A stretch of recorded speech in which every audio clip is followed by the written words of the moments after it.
illegal didn't matter. The power of Top Gear had taken control.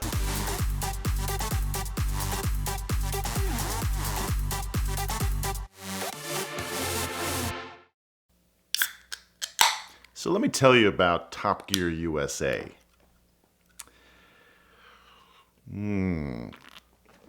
Okay.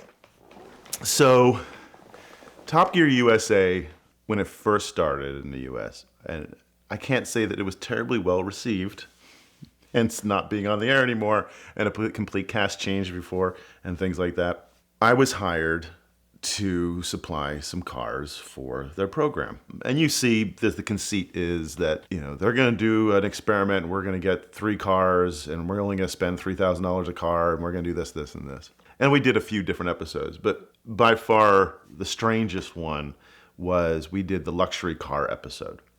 So I get the call and they need 3 luxury cars. And the pretense for the show is they're not going to spend more than $5,000. So when they say that, they go, we're not going to spend more than $5,000, so your budget is $10,000 a car. We rounded it down to some specific brands and maybe like each of the different guys. And this was Adam Ferreira, who is an awesome guy, Rutledge Wood, who's a really awesome guy, and Tanner Faust. And we'll get to him later. They wanted a Rolls Royce and they wanted a Ferrari. They wanted a Maserati Biturbo, which finding a running one of those is about impossible. But I found it. The Biturbo thankfully turned into the last minute a Jaguar XJS. None of these decisions were solidified till about 5 days before shooting. And I had already moved to the West Coast. So they were shooting in New Jersey and New York and Long Island, and I was going to do all this remotely. I'm going to fly in, I'm going to buy the cars and get them ready and have them done. So I got the cars. The Rolls Royce I found in New Jersey, Russian kid, who had, the grand plans to drive an older 70s Rolls Royce. And he had a tiny little garage on like the waterfront in New Jersey. And he's like, it's a good car. It's a good car. And I get into it. I'm like, this is not a good car. Like the one door didn't open. Half the windows didn't roll down. The rear, they have a hydraulic suspension that was actually designed by Citroën in the back that made it a beautiful self-leveling car. But it also borrowed Citroën's like 2,500 PSI hydraulic system, which operated not only the suspension, but it operates the brakes. But this one had not been cared for very well. And then I had to drive overnight with my friend's truck and trailer down to Virginia to pick up the Ferrari. Well, the Ferrari was actually a Fiero with a almost perfect 308 body on it. And the guy had gotten Ferrari wheels for it, Ferrari steering wheel. He went over the top. It was a very well done thing, except it was a real piece of junk. I drove down overnight and I had to buy it cash. The guy would only take cash. And the guy would not budge below, and I think it was like $9,000 for this thing, which was way too much for it. But he knew he had us, so you're stuck. So I drive down. I get to his house at like 5 a.m. And I told him I'm going to be there early because on the way back, we'd finally figured out they wanted a Jag, and I found a Jag in Philadelphia. So I was going to pick the Jag up on the way back up, and then we were going to go back up to New York. And I'm like, I need to pick the Jag up at 10 a.m. So he's like, all right, 5 a.m., bring cash. I'm like, all right. So I pull into this quiet little neighborhood in Virginia, and I'm exhausted already. He comes out in his bathrobe and opens his garage door, and he's got the fake Ferrari. He got, it appears to be what is a fake 356, and another like kit car in construction. And he's all like, oh, I love these cars. They're all perfect. I'm like, and I didn't have time to test drive it or anything. He's all, oh, no, it drives great. Everything's great. And we fired it up, and I put it on the trailer, and I'm like, that's as much as I could do, really. And I'm like, okay, it runs. That's as much as I need to know right now. And here he is in his bathrobe, in his garage, like the garage door open in his neighborhood, counting $9,000 in $20 bills at 5 a.m. It looked like a horrible drug deal. So we bought that. We drove up. The Jag, which was by far my favorite of the 3 cars, was a nice XJS, which are great cars. And it had the V12 out of it, and it had a nice Chevy V8 in it. So it was reliable. I'm like, this is going to be the best car of the bunch. And it was. And I picked it up at like a used car dealer in Philadelphia. And so I had a buddy with mine at the time, and we drove up with the trailer and the cars, and we got them into a yard in New Jersey. Again, it's like the middle of summer and it's 90 degrees out. I'm working in a lot. I went to the local O'Reilly's and bought a bunch of tools and everything I needed and started getting the cars ready. And the rolls, I just figured I'd just keep pouring brake fluid in. Now they use a special fluid like that. The fluid you're supposed to put in is this expensive stuff, and otherwise it ruins the system and things like that. But I didn't have the time or the money to get the correct hydraulic fluid, so I was just using .4. I knew it would work, but because it was pouring out the back as fast as you were pouring in the front. The Ficarra, on the other hand, we finally got to drive it. I drove it out of the lot, and it really won't. It's not shifting right. Like something's weird. And Ficarra are these. They have a mid-engine, horrible little Iron Duke in the back. It's just probably one of the most dreadful little machines ever built. And I look, and the transmission has a chunk out of it. Basically, it's just pouring transmission oil out. And it's a manual transmission. And I'm like, oh, that's not good. So there's a great product that Redline makes that is this gooey, nasty stuff. And we use it in race cars from time that keeps the gears from smashing together. And it clings to the whole gear set. And I figured if I fill the transmission up with this stuff, then at least as it pours out, there's still something inside.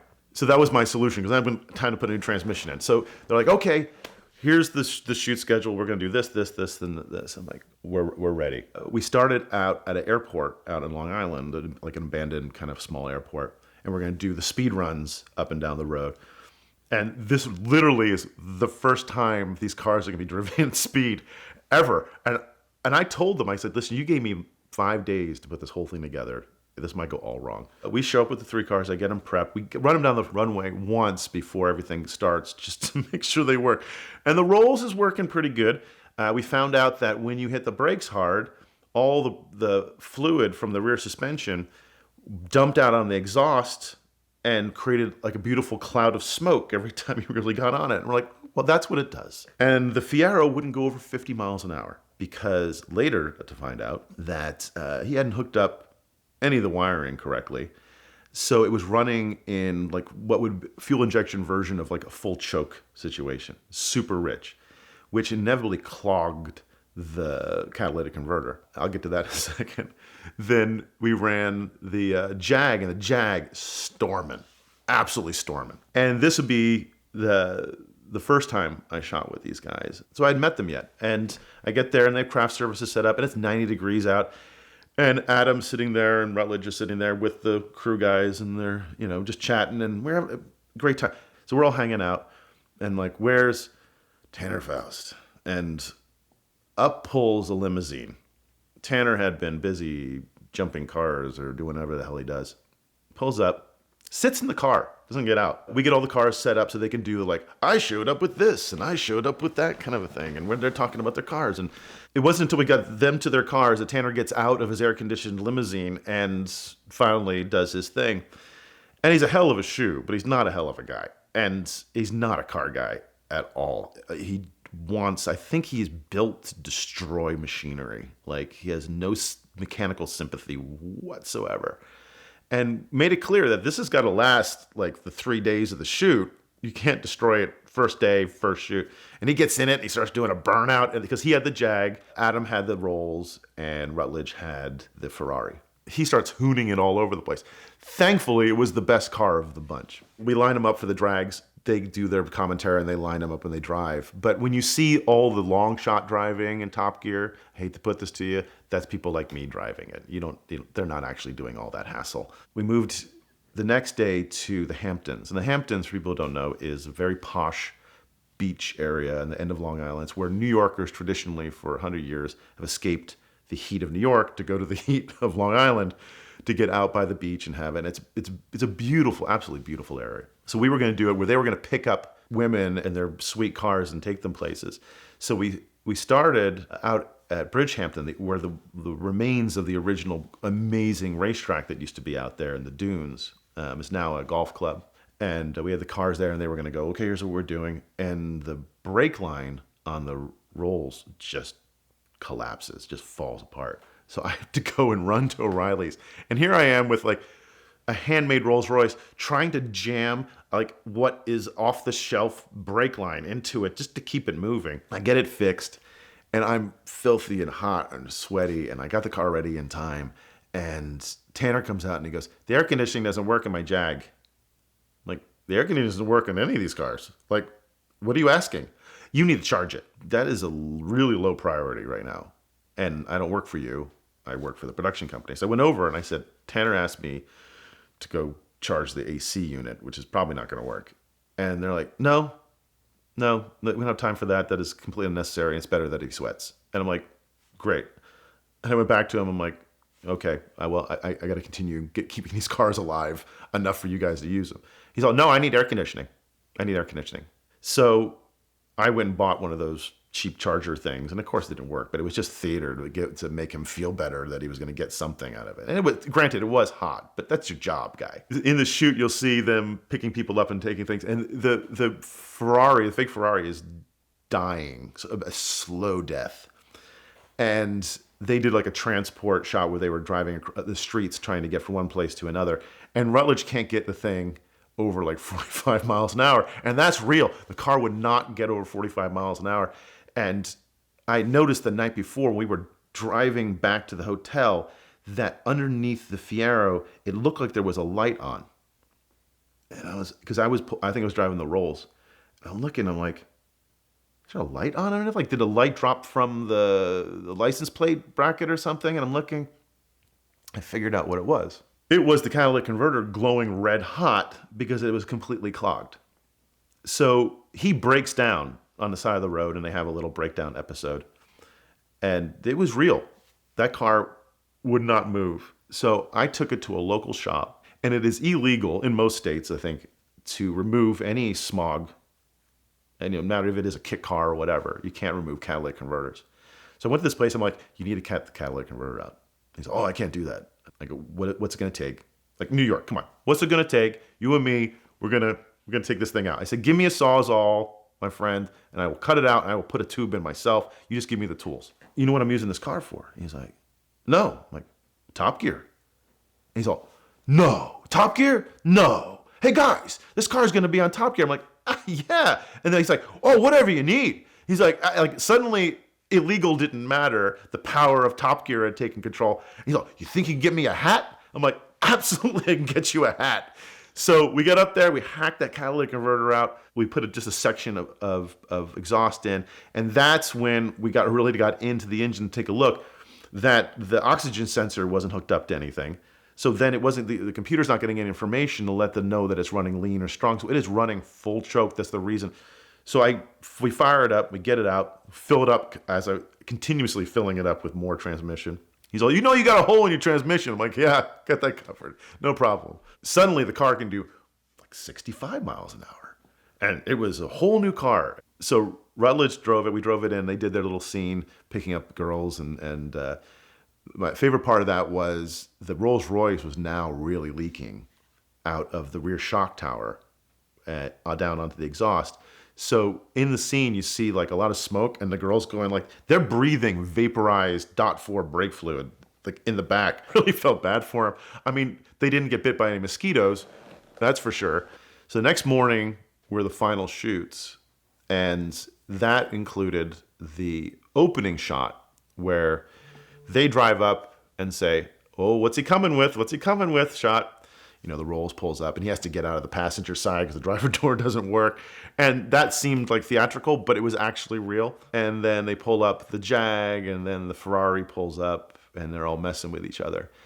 And what no one ever got to see was that Adam Ferreira is hilarious. Like, genuinely funny guy. Like, he cannot stop the talking to be funny. They never had the dynamic that the UK show is, because they had set up the conceit that Adam didn't know anything about cars, and Rutledge was the good old boy, and Tanner was the wheel or whatever. And it was unfortunate because Adam liked cars, you know, and they kind of turned him into character, but they eliminated all of his real jokes. You'll also notice that there's not a whole lot of funny coming from Tanner.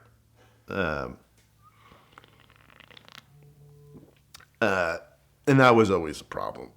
Because personally, I think he's devoid of any sense of humor, aside from any passion for cars or any tolerance for people or anything else. And Rutledge is a wonderful guy. They do that scene, and the final scene, so that's the opening scene of the sequences, and then, because we shoot out a sequence for the show. And then the final scene is at this wrecking yard. And the wrecking yard requires everybody to wear long pants, long sleeves, a helmet, and all this stuff because they've got the giant cranes, electric cranes, moving scrap around and things like that. And the gag was to see how well built the car was. They were going to use giant electromagnetic crane to see what came off of the cars. As we get there, we pull the cars in, we get everything prepped. They could take us through this entire safety meeting before we can move into the yard. And go to move the rolls and put it into gear, and it goes clank. I'm like, oh no, not right now. And the transmission let loose. Because again, they were driving the snot. I mean, they're not being terribly kind to them, but and the Rolls at that point, I think, was using General Motors transmission. It was like a TH400 or something. But there was no time to fix it. So you do what you do in television and movies, is you fake it. So we got like 10 guys, and when you see it roll in to the scene, we're pushing it from offset, trying to get it up to enough speed to get this 5,000-pound car to glide in and stop. And you notice after that, it never moves after that. They wanted to move this electromagnetic thing over it to see what would come off. And again, sorry to say, not all real. The Jag, I unhooked the windshield wipers, I think for that one, and I unbolted the trunk lid. So when the thing went over, the windshield wipers got sucked up, and then the whole trunk lid flies up in the air. And they're like, oh, look, your car's falling apart. Then they go to the Ferrari, and the gag is the Ferrari's made out of plastic. Right? So they go over and nothing happens to the Ferrari. And they're like, the Ferrari wins. And the Rolls went last. And they're like, okay, we want the hood to come off the Rolls and the trunk to come off the Rolls. They didn't tell me, by the way, any of this until that morning. Otherwise, I would have built it into the cars. Because we built plenty of cars over the years where, we would have to have the whole front end of a car fall off and then reset in 30 seconds. And we can totally do that. The poor Rolls Royce. This is something, as a car guy, I find an unforgivable sin, a cardinal sin. A Rolls Royce, if you don't know, has a lot of aluminum in it. So there's no way. The magnet has no effect on this car whatsoever. And they're like, well, something's got to come off. I'm like, I can do the windshield wipers. That's easy enough. And they're like, you need to do something. So we're trying to get the grill to come off. And it's all bolted together, old school British handmade style and rusted East Coast. And we are struggling to do something with it. And the producer's like, don't worry about it. We can play that. I fixed the hood so that we put some steel under it so it would open towards the magnet. And we started fiddling with it so it would kind of look like it was coming apart. And here's where the unforgivable sin comes in. They were like fine with it. They just shoot and they're like, ha ha ha, and things are happening to it. And I look over and Tanner Faust is up by the guy controlling the crane. I'm looking at him and he's like, and you see the crane guy going. He's like, and over the years, pretty much trained protecting cars to seeing and predicting something might happen. I'm like, this isn't good. And he had the crane operator drag the magnet across the car. Then I'm like, oh. And I'm looking at the producers and they're like, and he's laughing up there. Then he has to pull it back. They pick up the magnet and they drop it on the car. Now this has nothing to do with the gag. Right? It's not about things falling off and poorly made. They're dropping a 1,000-pound magnet on top of a perfectly restorable Rolls Royce. And it hits, and it's a Rolls Royce. So it just goes, And it's like, oh, you're not messing with me, mate. I know, you can't hurt me. I went through the war, right? And they pick it up again, and he starts smashing his car. And I'm waving my hands like, stop. It's not going to do anything. This car's built like, it's like a tank. But he's wrecking it. And I go over to the producers like, you got to stop this. And they're like, well, and you could tell that they were like, we can't really stop Tanner when he gets going kind of a thing. I'm like, no. And finally it stopped and he's laughing.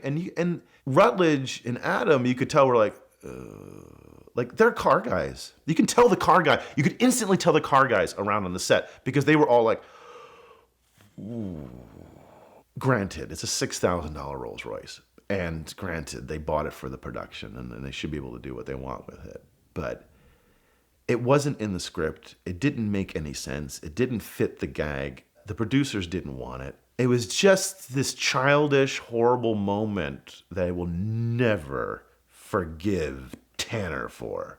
The winning car, so one of the cars has to win, and they bring it back to the studio as the winning car, and that was the Ferrari, surprisingly enough. And I, as the film car guy, with part of our payment agreement, is I got to keep the 2 remaining cars. My friend who had helped me on the East Coast, who had lent me the truck and the trailer, he wanted the Rolls Royce. And I wanted the Jag. And I ended up using that Jag for the 2904 later that year. Believe it or not, that's the 2904 Jag was the Top Gear Jag. Because I left it on the East Coast, I just picked it up and we did the 2904 with that. That's another story. I felt really bad. Dave shows up with his truck and trailer to take the Rolls Royce home, and it's busted. Like, really, it's not even, it's a junkyard car. And to this day, I'm still like, you can tell I'm a little hurt by the whole thing. Don't mess with a Rolls Royce, really. And by the way, the Stig was Tanner Faust, if anybody didn't know that up to now, like when they did the Stig parts. So there you go. It's not Michael Schumacher, sorry. We'd like to thank Avalon King for their continued support of the VINwiki YouTube channel. Obviously, I've installed it onto my Porsche 993, which one of our app users is going to win once we hit 1 million subscribers. I've got it on the LP640 and it's performed flawlessly in both cases. The cars are much easier to clean, the finish looks a lot better, and I've really been impressed with it. So we're going to do some more experimentation with the ceramic coating this month, but please do check out the link in the description below, enter the code VINwiki for a discount, and thank them for supporting your favorite YouTube channel.